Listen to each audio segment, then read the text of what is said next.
It's been nearly a year since she lost her son. Tonight, she wants justice and is getting support from the state capitol. Like, he was bullied to death. That's what that was. It is an interview you will only see on Denver 7, and it comes at a time when the eyes of the nation are focused squarely on Aurora, Colorado, and on the family of Elijah McClain, still looking for justice nearly a year after the 23-year-old died. His family watched as the officers who stopped McClain returned to work. They watched the DA's office decline to charge those officers, and tonight, they're tired of watching. They are ready for action. Denver 7's Addie Guajardo joins us now. And Addie, millions of people agree with the McClains. They want a new investigation into this case. They do. Today, Ellen DeGeneres and Elizabeth Warren, to name a couple, shared Elijah's story on Twitter. Millions have signed a petition calling for a new investigation. The district attorney's office has received hundreds of voicemails, emails, and personal attacks online. Our governor even tweeted about Elijah, saying he's aware of the concern and looking into what the state can do. Now, ABC spoke with Elijah's mother. She is angry with the system and says is upset it took this long for people to know her son's story.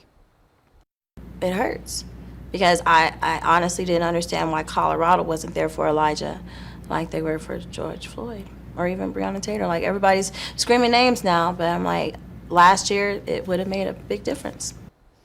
Now we want to show you that video that was released last year by Aurora's police that's now garnered the attention of our nation.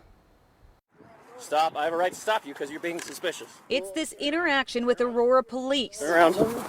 Stop. Stop tensing up, dude. Once again in question. Stop tensing up. Reigniting a call for justice for Elijah McClain and a renewed investigation into his death. Chill out. No, I am an introvert. Please respect the boundaries that I am speaking. You hear the officer ask Elijah to relax. Relax. Stop. I'm going home. Things escalate and officers wrestle Elijah to the ground. I need to be simple. Grab your gun, dude. An officer says he tried to grab your gun, dude. While on the ground, police call for backup Give us some more units.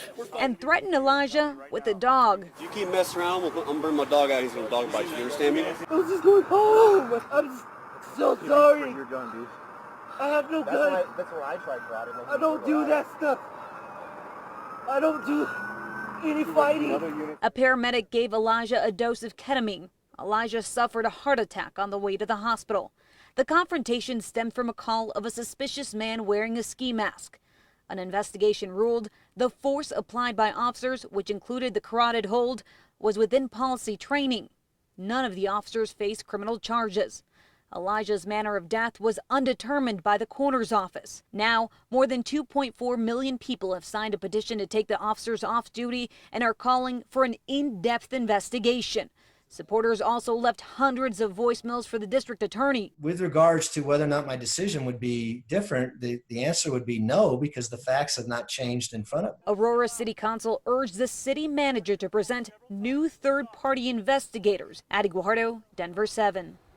Now, we did want to add a little something to that. Aurora City Council will now vote on an independent investigation, and who the investigator might be will be announced on July 6th. A week and a half earlier than originally planned. And, you know, they're not going to announce the person that's going to do the investigation, but instead they're going to give some options of who can do that investigation. And the full interview with McClain's mother will air tomorrow on Good Morning America. That starts at 7 a.m. In the studio, Addie Guajardo, Denver 7. Thanks so much, Addie.